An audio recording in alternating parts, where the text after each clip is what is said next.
Et j'aurais pu donner un titre plus explicite à cette communication, appelant Dorian Gray les biotechnologies, puisque finalement ce que je me propose de faire, c'est d'interroger finalement la pertinence ou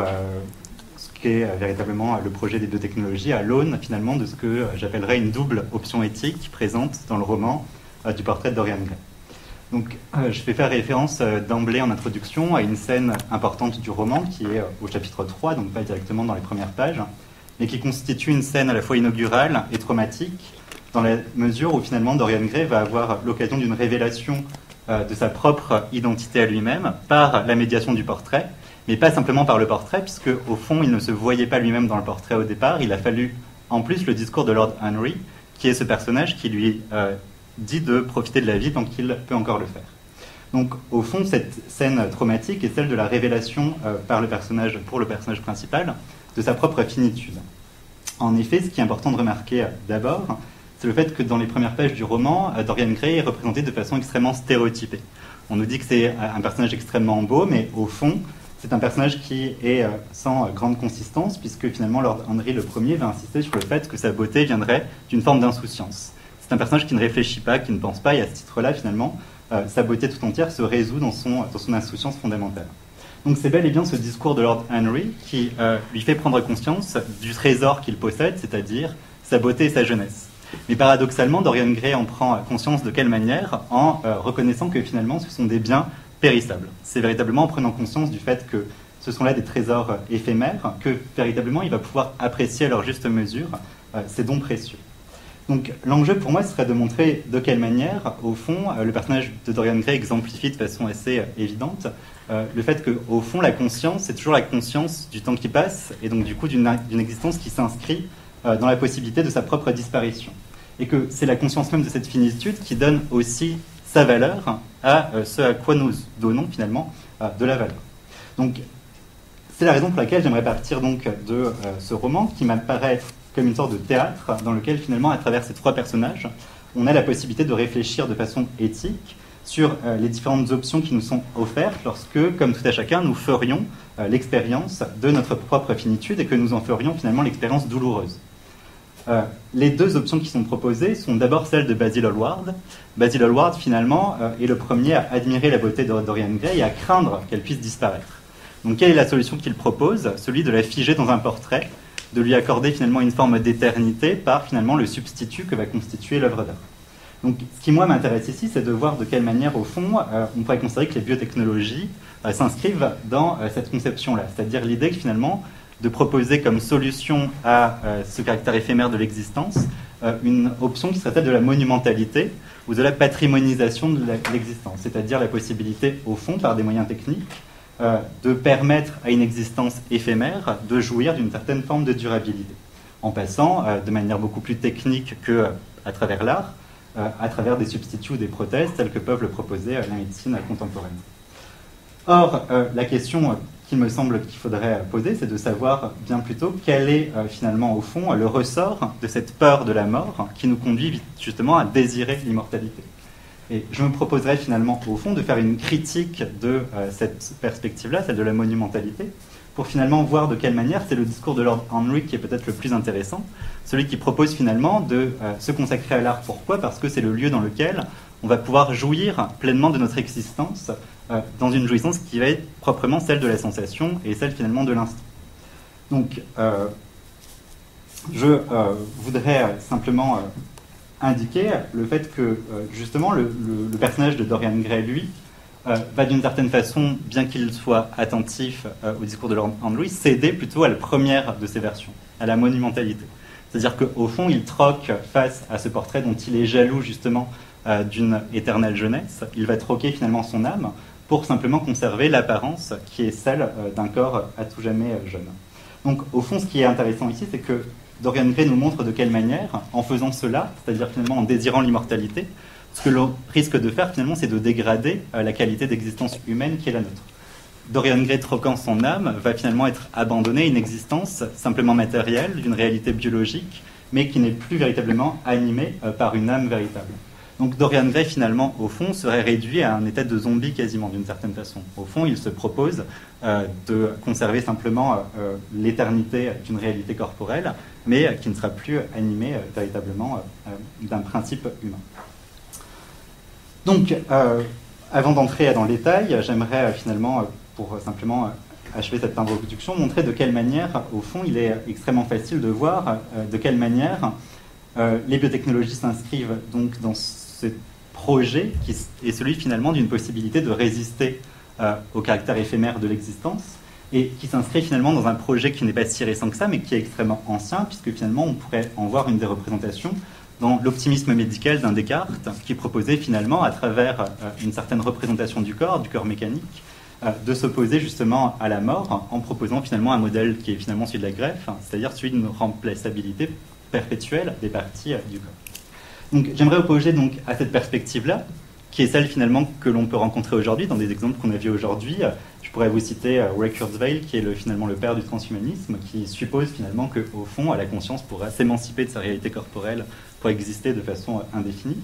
Donc opposé finalement à cette perspective-là, celle finalement d'une solution que j'appellerais esthétique, qui est finalement l'acceptation de la finitude, voire même finalement l'exaltation de cette fugacité de l'existence, qui nous permet finalement de l'apprécier correctement, et donc finalement qui trouve une forme d'immortalité plutôt dans l'intensification de sa vie. Donc au fond, la question va être celle-ci finalement, de savoir si il faudrait effectivement s'affranchir de la condition qui est la nôtre, pour finalement aboutir à cette forme d'immortalité, ou si au contraire, il ne faudrait pas plutôt procéder à une sorte de psychanalyse de ce désir d'éternité, pour comprendre quels en sont les réels ressorts, et finalement nous affranchir plutôt de cette obsession-là, pour pouvoir enfin s'adonner une existence humaine pleinement vécue. Donc, je commencerai donc par ça, c'est-à-dire étudier ce programme médical d'une vie éternelle qui trouve son origine dans ce que j'appelle la sagesse du cadavre. Au fond, la Renaissance a permis finalement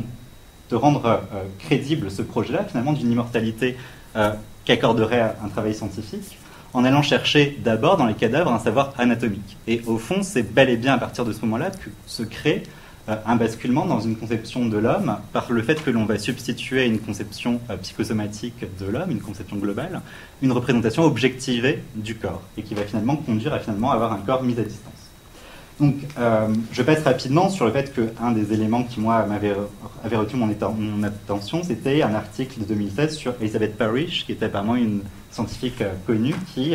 avait réussi à être elle-même le patient d'un protocole qu'elle avait mis en place, qui lui permettrait finalement de rajeunir par le fait que ce protocole médical rallongeait ses télomères, qui sont finalement l'indice du vieillissement. Donc, au fond, j'aimerais montrer de quelle manière le projet, qui est celui apparemment extrêmement contemporain des biotechnologies ou du transhumanisme, trouve en réalité son origine dès la Renaissance, dans cette conception finalement d'un homme qui va devenir enfin maître de son destin et artiste de lui-même. Rompant finalement avec l'idée qu'il serait simplement une créature de Dieu, il va être celui qui s'empare finalement de lui-même comme une matière qu'il peut retravailler comme le ferait un artiste. Donc on trouve cette conception dès les textes de Pic de Mirandol par exemple, dans Sur la dignité humaine, où le philosophe exalte une conception de l'homme qui est celle finalement d'une nature totalement indéfinie, indéterminée,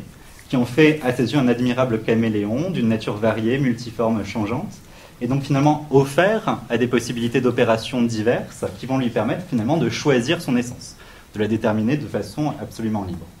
Or, de façon beaucoup plus concrète, à la Renaissance, cette possibilité offerte à l'homme de se choisir lui-même s'est traduite, me semble-t-il, par deux disciplines importantes, la mécanique et l'anatomie. Pour quelle raison ? Parce que, au fond, ces deux disciplines travaillent ensemble, finalement, dans la volonté de parvenir à une représentation de l'homme qui est comparable à un cadavre que l'on a disséqué ou à une machine dont, justement, finalement, on est capable de démonter les pièces et de les remonter de façon absolument libre. Au fond, ce qu'il s'agirait de montrer ici, c'est de quelle manière il se trouve dès la Renaissance et finalement dans la philosophie proposée par Descartes, une révolution importante qui est celle finalement de la mise en place de ce paradigme vésalien, pourrait-on dire, d'une représentation objectivée du corps qui donne finalement la possibilité pratique d'imaginer que l'on va pouvoir effectivement reconstituer, recréer des formes de vie, ou en tout cas pourquoi pas les corriger. Donc Frankenstein, sur lequel je ne dirais pas plus de mots que ça, puisqu'il a été largement évoqué, en est finalement un des exemples types. Dans la préface, Mary Shelley indique qu'au fond, c'est de la science-fiction certes, mais au fond basée sur l'état actuel de la science. Et que Frankenstein est quasiment finalement une sorte de cartésianisme appliqué, au sens où on imagine qu'à partir du moment où on recompose des éléments de cadavres et que l'on crée un être nouveau, il suffit d'une impulsion électrique pour que finalement cet ensemble simplement mécanique puisse fonctionner de lui-même après ça. Donc, ce qui m'intéresserait pour faire la critique finalement de ce projet-là, c'est d'insister sur le fait qu'au fond, la possibilité offerte à la Renaissance finalement de pouvoir profaner les cadavres, de pouvoir ouvrir le corps et de percer jusqu'à son intimité, a conduit justement l'homme à perdre quelque chose qui relève du mystère de son existence et l'a conduit finalement à avoir à partir de là un rapport à lui-même et aux autres, qui est ce rapport finalement d'un corps qui va être un corps cadavérique ou un corps mécanique. Donc j'insisterai donc rapidement sur le fait que à partir des travaux par exemple de David Le Breton sur l'anatomie, on peut insister sur le fait que l'enjeu même de l'anatomie oblige finalement à cette mise à distance, cette objectivation du corps. Que dans la réalité historique qui a permis finalement l'avènement et la possibilité même de l'anatomie, au fond, c'est intéressant de noter par exemple qu'on s'est d'abord tourné vers des corps que l'on appelait des corps négligeables, des corps dont on pouvait effectivement supposer qu'ils n'avaient pas particulièrement de valeur, qui étaient les corps des vagabonds, des criminels, et donc du coup qu'on s'inscrit d'emblée finalement dans une conception qui va être celui de manipuler des corps qui n'ont au fond pas beaucoup d'importance. D'autre part, David Le Breton insiste, par exemple, dans la formation du médecin, sur ce moment qui est extrêmement important pour lui, de son premier cours d'anatomie, dans lequel finalement il va devoir se passer chez lui tout un travail de mise à distance et de finalement transformation du régime autologique du corps, c'est pas comme ça que parle Le Breton, pour finalement réussir finalement à ne pas avoir la main qui tremble lorsqu'il va devoir accomplir ce geste absolument sacrilège. Donc, comment comprendre cela, finalement, au fond, il s'agirait de critiquer l'optimisme cartésien qui finalement justifie l'ensemble de ces opérations en raison des bienfaits qu'elles vont apporter à l'humanité, en mettant en rapport les apports qu'elles proposent, mais aussi le coût qu'elles supposent. Et d'insister finalement sur le fait qu'au fond, les bienfaits supposés ne valent peut-être pas le prix que l'on a dû payer à cette transformation du rapport que l'on a à notre propre corps. Autrement dit, il s'agirait là d'un geste anthropologique qui vide l'existence humaine de son mystère et ainsi finalement de sa consistance réelle et de son caractère proprement humain. Pour finir, finalement, je donnerai un des exemples les plus frappants pour moi, le fait que par exemple dans Du progrès de la promotion des savoirs, Francis Bacon, qui de la même façon que Descartes fait l'état des lieux de la médecine de son époque, se dit qu'un des moyens pour que cette médecine progresse, c'est de pratiquer l'anatomie, mais aussi sur des corps vivants. C'est-à-dire qu'au fond, le corps mort ne permet pas de rendre compte de toutes les fonctionnalités du corps. Donc, au fond, il faut aussi le faire sur des corps vivants. Donc, au fond, cette réification du corps, qui détermine finalement notre rapport à nous-mêmes et aux autres, va jusqu'à finalement non pas simplement utiliser le cadavre comme un corps négligeable, mais va jusqu'à finalement envisager la possibilité d'employer un corps vivant. Donc, à partir de là, le troisième et dernier moment sur lequel je voudrais insister, c'est de voir de quelle manière, au fond, il s'agirait de faire justement ce que j'appellerais cette psychanalyse du désir d'éternité, pour montrer que, au fond, ce coup qui a été celui finalement de ce corps objectivé, c'est l'obsession par laquelle nous cherchons à devenir infaillibles et invulnérables, et par quoi finalement nous négligeons ce qui est la condition même de l'existence humaine, c'est-à-dire sa vulnérabilité fondamentale. Dans un texte extrêmement fort et amusant de Samuel Butler au XIXe siècle, celui-ci écrit dans Darwin parmi les machines une sorte de scénario selon lequel, au fond, on pourrait très bien imaginer que l'évolution humaine, étant le résultat d'une évolution du stade minéral au végétal à l'animal, se prolonge et culmine dans ce qu'il appellerait finalement une ère du mécanique.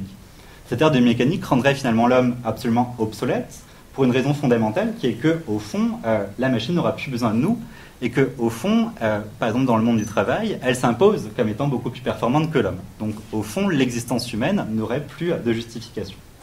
Ce qui est extrêmement intéressant dans ce texte, c'est qu'il utilise pour décrire ces machines un vocabulaire anthropomorphique, c'est-à-dire qu'il parle de l'alimentation, de la reproduction des machines, du fait de les soigner et de les réparer.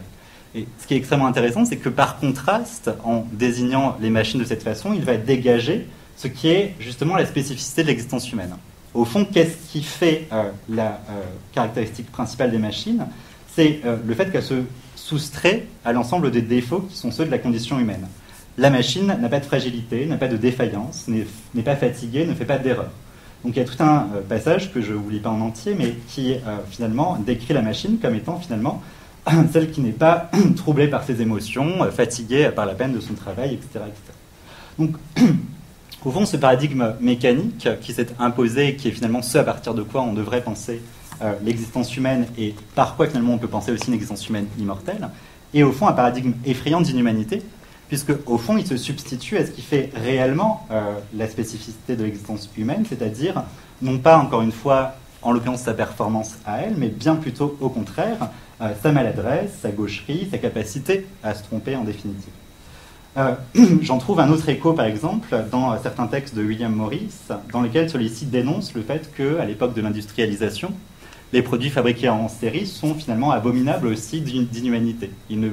Finalement ne nous émeuvent pas, ne nous touchent pas, parce qu'on voit à quel point ils ont été créés par des froides machines. Ce sur quoi insiste Morris, c'est de dire, au fond, pour un patron, il est absolument évident que si on a le choix entre des hommes qui vont travailler moins bien et des machines, on va choisir des machines. Et il insiste en disant, au fond, du coup, dans ce cadre de travail-là, les hommes eux-mêmes vont devoir se soumettre à des normes qui sont celles, finalement, de la productivité des machines. Autrement dit, il va falloir que l'homme parvienne à se faire machine, à nier en lui ce qui serait le grain de sable dans la machine de production, c'est-à-dire sa liberté, sa conscience, ses émotions. Donc il y a une sorte de devenir machinique de l'homme qui est, s'il est pensé de cette façon-là. Donc, pour en revenir à Dorian Gray, il me semble que la question qu'il faudrait se poser, justement, c'est de se demander si cette existence immortelle que se donne Dorian Gray est une existence souhaitable. Au fond, dans la suite du roman, ce personnage est un personnage qui va s'isoler des autres, qui ne le comprennent plus, qui s'étonne du fait qu'il ne vieillisse pas, et qui va à ce point se couper des autres qu'il va aller jusqu'à tuer Basil Hallward, donc finalement aller jusqu'au meurtre dans ce rapport qui nie l'existence de l'autre. Le portrait de Dorian Gray, finalement, serait intéressant pour nous dans la mesure où ce qu'il donne à voir, ce serait finalement cette croyance magique en une forme de toute-puissance et d'immortalité, qui ne sert qu'à dissimuler quoi, selon Sarah Kaufman dans La posture de la beauté, une fragilité narcissique extrême. Autrement dit, c'est avant tout l'incapacité qu'aurait Dorian Gray à avoir suffisamment confiance en lui pour aller dans le monde, qui finalement l'oblige à finalement demander, exiger une garantie d'existence ou une sécurité absolument extrême. C'est donc véritablement cette crainte que quoi que ce soit puisse entamer son infaillibilité supposée qui va le pousser justement à désirer quelque chose de cette existence figée, de cette existence qui finalement dans le portrait, si la gloire de l'artiste va lui assurer finalement une forme d'éternité, reste une existence largement mutiée. Donc au fond, ce qui m'intéresse ici serait finalement de travailler, d'interroger cette notion de vulnérabilité. Dans le texte de Mary Shelley, Frankenstein, le docteur Frankenstein se donne pour objectif de rendre l'homme invulnérable. Et au fond, on pourrait s'interroger sur le fait que finalement, dans ce désir d'immortalité, ce qui serait en jeu serait bel et bien ceci, finalement, ce refus ou cette crainte de la perte insupportable, du refus finalement de la possibilité du deuil, et de la volonté finalement de se tenir toujours dans une situation de sécurité. Or, si on travaille justement à essayer d'interroger les raisons de ce désir d'immortalité, et du coup à en faire plutôt la psychanalyse, plutôt que d'essayer de se demander comment est-ce qu'elle serait comment est-ce qu'elle pourrait être mise en œuvre, on découvrira qu'au fond, d'une certaine façon, ce désir d'immortalité relève d'une contradiction, enfin en tout cas d'une volonté de contredire ce qui fait notre existence même. Autrement dit, le fait de trouver une forme d'existence dans laquelle finalement on va nier ce qui constitue une existence temporelle, c'est-à-dire le devenir, l'incertitude, l'imprévisibilité qui détermine notre vie. J'en terminerai donc simplement avec une mention à un texte de Freud qui s'appelle La passagèreté, dans lequel justement Freud fait référence à un poète qui finalement considérait que face à la caducité de tout ce qui est beau, celui-ci concluait au fait que finalement toute existence était vaine et que toute réalité l'était. Et Freud, de façon extrêmement intéressante, renverse cette idée-là en disant qu'au fond, c'est l'inverse. C'est le fait que finalement les choses sont éphémères qui fait que nous leur accordons de la valeur et que nous leur accordons de valeur que nous souhaiterions finalement qu'elle soit éternelle. Mais si elle l'était, peut-être finalement n'aurait-elle plus exactement cette même valeur. Donc, face à ce que j'appellerais l'option de la monumentalité, je poserai, pour conclure, celle qui est finalement cette solution du dandy, de Lord Henry, qui insiste à jouir de l'existence. Ce personnage de Lord Henry, il a existé véritablement. C'était Walter Pater, un des professeurs d'Oscar Wilde à Oxford. Et cet auteur a écrit un ouvrage célèbre qui s'appelle La Renaissance, dont la conclusion a fait scandale à l'époque, puisque c'était une sorte de manifeste hédoniste, dans lequel ce dernier appelait finalement à jouir de l'existence autant que possible. Justement, pas simplement jusqu'à repousser les bornes de l'existence, mais autant que possible. C'est-à-dire, non pas chercher à empêcher la mort, mais au contraire, de parvenir finalement à tirer le maximum de notre vie avec une profonde conscience de notre finitude. Profiter autant que possible du temps qui nous est imparti. Parvenir finalement à déployer la richesse propre à chaque instant de notre vie. Donc, le fait que l'art puisse nous servir non pas simplement comme technique médicale, mais comme lieu finalement d'une exaltation de la sensation, c'est l'autre option que propose cet auteur-là, finalement, en considérant que l'art, par l'écriture, par la fréquentation des œuvres, me permet de revenir sur des instants qui sont passés à mes yeux totalement inaperçus. Ma vie est faite d'habitudes, d'actes inconscients, et l'art me permet de faire quoi ? De déployer toute l'épaisseur de ces moments de vie qui finalement étaient des moments de vie totalement oubliés et qui me permet finalement d'enrichir mon existence de ce qu'il appelait un ensemble de vies imaginaires. Donc pour conclure, je dirais simplement qu'au fond, il y a deux références qui existent en écho dans l'œuvre de Pater. L'une qui est finalement la référence à Rousseau, finalement, ce Rousseau qui dans l'Émile disait que l'homme qui a le plus vécu n'est pas celui qui a le plus d'années, mais celui qui a le plus senti la vie, autrement dit la nécessité de se tourner plutôt vers une existence qui, dans sa fragilité, est une existence totalement vécue. Et l'autre référence, qui est finalement pour l'auteur de Marius l'Épicurien, chez qui finalement la mort a toujours une dimension de révélation, l'idée qu'au fond, à la manière d'Épicure, il s'agit non pas finalement de jalouser les dieux en raison de leur statut d'immortel, exempt d'une vie temporelle, mais au contraire de s'imaginer que, en tant qu'être humain, nous vivrons comme des dieux, à condition finalement que nous acceptions notre condition de mortel et que nous vivions véritablement comme tels. Merci beaucoup.